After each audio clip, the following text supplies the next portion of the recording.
Bismillahirrahmanirrahim. Assalamualaikum warahmatullahi wabarakatuh dan salam sejahtera kepada seluruh rakyat Malaysia. Seperti biasa, saya akan mulakan dengan laporan daripada PDRM. Semalam, PDRM bersama dengan ATM telah mengadakan sebanyak 830 sekatan jalan raya di seluruh negara dan melakukan pemeriksaan ke atas 537,320 kenderaan.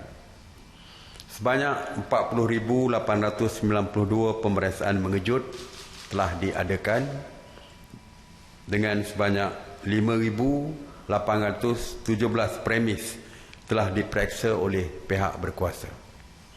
PDRM telah menangkap 386 individu berbanding dengan 550 individu pada hari-hari sebelumnya kerana engkar PKP, yang merangkumi 332 individu yang direman dan 54 individu diberikan jaminan polis. Daripada jumlah tersebut, kita lihat bahawa jumlah tangkapan daripada hari ke hari semakin menurun. Dan kita amat berharap supaya trend ini berterusan. Dan saya ingin mengucapkan setinggi-tinggi terima kasih kepada rakyat yang kita lihat mula menyedari dan mula mematuhi setiap arahan PKP ini. Dan terima kasih juga kita kepada pihak PDRM, ATM dan semua agensi yang terlibat bagi memastikan pematuhan rakyat ini dapat ditingkatkan. Seramai 649 individu telah pun dituduh di mahkamah semalam. Jumlah tangkapan kumulatif engkar PKP sehingga 24 April semalam adalah sebanyak 19,434 individu. Seperti yang telah pun diumumkan di dalam PC yang lepas bahawa KDN Kementerian Dalam Negeri telah mewartakan 11 penjara khas untuk kita tempatkan pesalah-pesalah PKP setelah dihukum penjara oleh mahkamah. Setakat ini, penjara khas telah pun mula beroperasi. Sehingga kini 58 individu yang dijatuhkan hukuman penjara oleh mahkamah atas kesalahan engkar PKP telah pun mula dihantar ke penjara sementara tersebut. Seterusnya, kebimbangan rakyat kita adalah tentang kemasukan warga asing ataupun parti sebenarnya. Warga asing kita memang telah pun tidak membenarkan kemasukan. Pintu-pintu sempadan telah pun ditutup untuk tidak membenarkan kemasukan warga asing ke negara kita.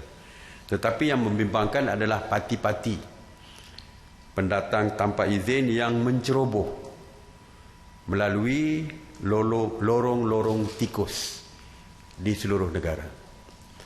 Sebenarnya pihak berkuasa telah pun mengenal pasti semua lorong-lorong tikus, sama ada di pantai barat Semenanjung, termasuk juga di Sabah, di pantai Sabah, termasuk juga jalan darat melalui Sarawak.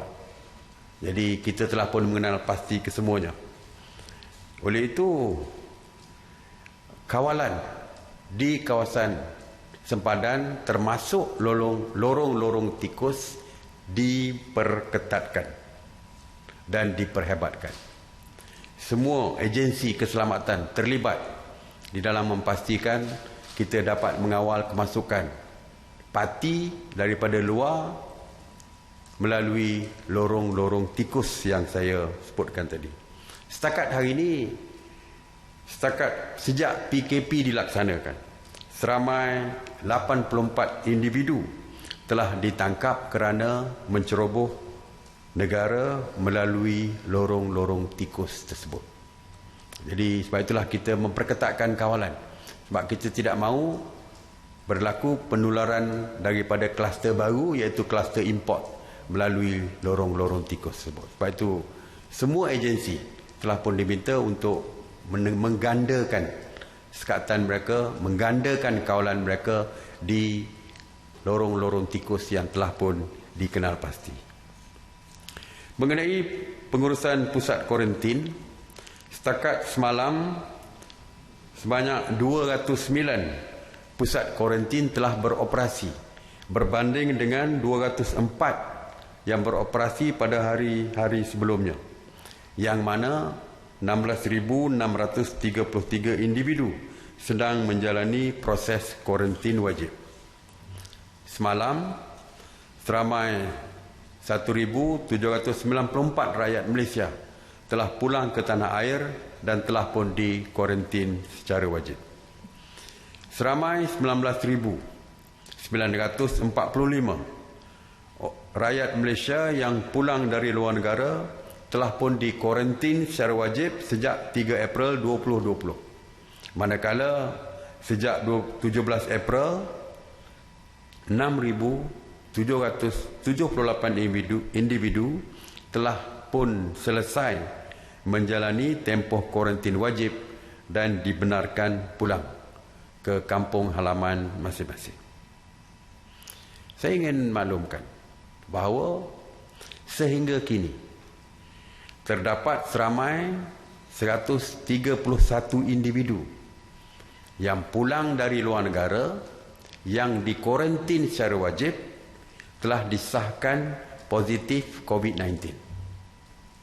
Jadi bermakna tindakan kita mengkuarantinkan secara wajib rakyat kita yang pulang dari luar negara itu sebenarnya mampu untuk membendung penularan COVID-19 dan mengekang wujudnya kluster baru, iaitu kluster import tadi.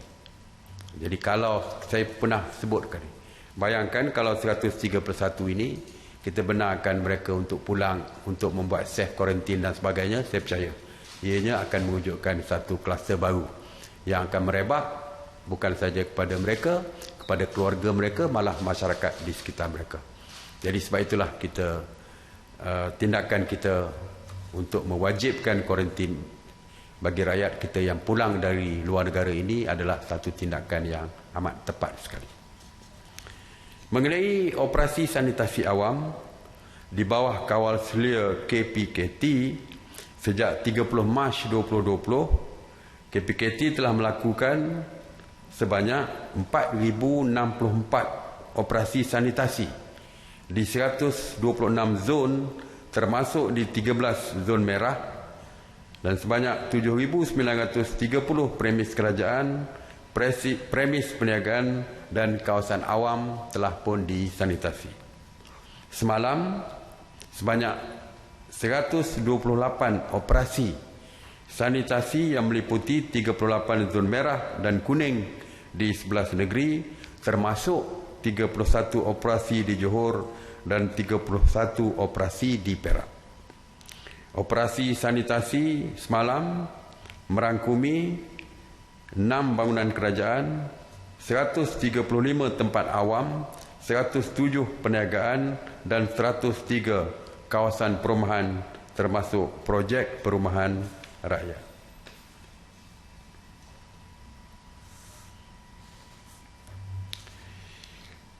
Untuk makluman kerajaan, di atas nasihat Menteri Kesihatan telah memutuskan untuk melaksanakan arahan PKPD ke-7 di kawasan Selayang Baru, Gombak, Selangor. PKPD ini berkuat kuasa mulai hari ini 25 April 2020 hingga ke 3 Mei 2020 yang melibatkan 6 pasal yang telah dikenal pasti seperti berikut. Pasal pertama, Jalan Indah 3 dan Jalan Indah 5A, Selayang Indah, Gombak, Selangor. Zon B, Jalan Indah 21, Lembah Indah, Selayang Baru, Gombak, Selangor. Zon C, Jalan Besar Selayang Baru, Jalan 1 dan Jalan Indah 21, Selayang Baru, Gombak, Selangor. Zon D, Jalan 3, 5, 7 dan 9, Selayang Baru, Gombak, Selangor. Zon E, Jalan 2, 4, 6 dan 8, Selayang Baru, Gombak, Selangor. Dan zon yang ke-6, Blok A, B dan C, Selayang Makmur, Gombak, Selangor. PKPD ke-7 ini kita laksanakan bagi membendung jangkitan COVID-19 setelah kita mengambil kira kebarangkalian jalinan jangkitan COVID-19 di Pasar Harian Kuala Lumpur dan Pasar Borong Kuala Lumpur. Dan langkah ini akan membolehkan aktiviti pengesanan dilaksanakan sepanjang tempoh ini dikuatkuasakan. Bermakna semua penduduk akan dibuat saringan swab test dan sebagainya di kawasan tersebut bagi memastikan mereka benar-benar bersih daripada jangkitan COVID-19 ini. Dengan pelaksanaan ini seperti biasa, SOP-nya semua penghuni tidak dibenarkan keluar dari kawasan tersebut dan penduduk daripada luar juga tidak dibenarkan memasuki kawasan tersebut. Semua aktiviti perniagaan diberhentikan. Pengkalan perubatan akan dibuka di kawasan tersebut bagi proses pemeriksaan kesihatan dan sebagainya. Semua laluan keluar masuk kawasan tersebut ditutup kepada semua. Bagi memastikan perintah ini dapat dilaksanakan, PDRM, ATM, APM, Majlis Perbendaharaan Selayang dan jabatan sukarelawan rela akan mengawal seluruh kawasan. Jadi saya harap penghuni di kawasan tersebut perlu bertenang dan jika ada apa-apa masalah boleh menghubungi talian bencana daerah Gombak 036120, iaitu ini nombor telefonnya 0361201092 ataupun 036126 atau 61261500 atau Pusat Kawalan Ibu Pejabat Polis Daerah Gombak di talian 0361262247 ataupun 0361262240. Untuk makluman, saya baru dihubungi oleh Menteri Pembangunan Wanita, Keluarga dan Masyarakat bahawa keperluan barang makanan telah pun mula diedarkan dengan bantuan petugas dan juga agensi-agensi yang berkaitan. Jadi kita dah mula edar hari ini lagi, ditutup hari ini, edar terus supaya tidak timbul isu yang berkaitan dengan bekalan makanan dan sebagainya. Dan seperti biasa, jika ada keperluan lain selain daripada barang makanan kering yang dibekalkan, penduduk di situ juga boleh menghubungi pusat operasi dan juga talian bantuan bencana daerah Gombak tadi untuk mendapatkan bekalan-bekalan lain seperti susu bayi, lampin bayi dan apa saja yang diperlukan oleh mereka. Dan jika ada kecemasan, mereka juga boleh menghubungi talian ini. Malah jika ada keperluan seperti OKU dan sebagainya yang memerlukan perhatian yang lebih rapi, jadi talian ini juga boleh digunakan. Jadi pegawai kita sentiasa berada di pusat operasi bagi membantu penduduk yang dikenakan PKPD ini. Jadi itu saja. Sekali lagi, terima kasih dan seruan saya seperti biasa, terus tinggal di rumah bagi memastikan keselamatan diri, keluarga dan masyarakat. Stay home, stay safe. Terima kasih. Saya buka kepada soalan.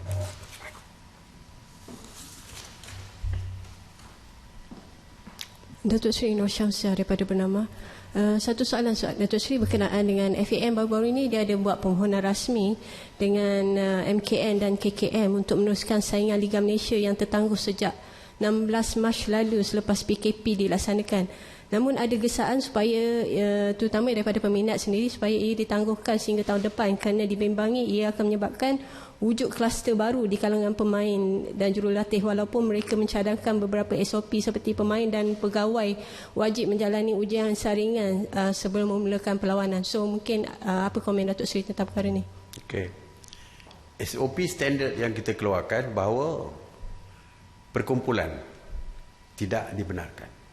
Bola tidak boleh bermain seorang-seorang. Mesti ada tim. Ya, jadi maknanya kalau 2 tim dah lebih di atas padang saja sudah ada 22. Ya, 22 orang. Dan bola tidak seperti badminton single. Sebelah sana tak bertemu dengan sebelah sini. Kerana mungkin akan berlaku kontak secara fizikal di antara satu sama lain. Jadi berdasarkan SOP standard tentu saja kita tidak boleh membenarkan pertandingan bola diadakan. Walaupun selepas PKP sekalipun, saya dah sebutkan bahawa walaupun PKP ditamatkan hari ini misalnya, besok bukan bahawa kita rakyat boleh terus bergerak bebas seperti hari-hari sebelumnya. Tentu saja ada lagi SOP lain yang akan kita perkenalkan dan perlu dipatuhi. Sebagai contoh, telah pun disebutkan lebih awal lagi bahawa perhimpunan beramai-ramai tidak dibenarkan. Itu salah satu perkara yang kita masih lagi akan terus kekalkan walaupun PKP ditamatkan. Jadi perhimpunan ramai macam-macam lah yang kita pernah sebutkan dulu, program yang melibatkan kehadiran yang begitu ramai dan secara berkumpulan. Itu kita tidak benarkan. Jadi apa saja yang berkaitan dengan perhimpunan secara berkumpulan ramai-ramai itu kita masih tidak membenarkan walaupun selepas PKP ditamatkan. Cuma tempoh berapa lama SOP seperti itu akan terus kekal akan kita umumkan kerana sekarang ni MKN sedang menyediakan SOP selepas PKP ditamatkan. Ya. Alright, jadi kita tak benarkan lagi lah setakat ni. Soalan lagi? Tidak ada. Ada lagi? Saya Baki Abida Bernama. Ada cadangan bahawa apps MySejahtera wajib diturunkan, dimuat turun oleh semua rakyat Malaysia dan ditambahkan dengan bahasa-bahasa kebangsaan, bahasa lain seperti bahasa Cina dan Tamil. So mungkin apa cadangan daripada? InsyaAllah itu satu cadangan yang kita akan perhalusi lah. Ya, setakat hari ini kita gunakan satu bahasa dulu. Ya, selepas itu kalau ada keperluan, insyaAllah ya, kita akan bincang perkara ini dengan lebih detail lagi. Ya. Okey. Okey, terima kasih. Assalamualaikum warahmatullahi wabarakatuh.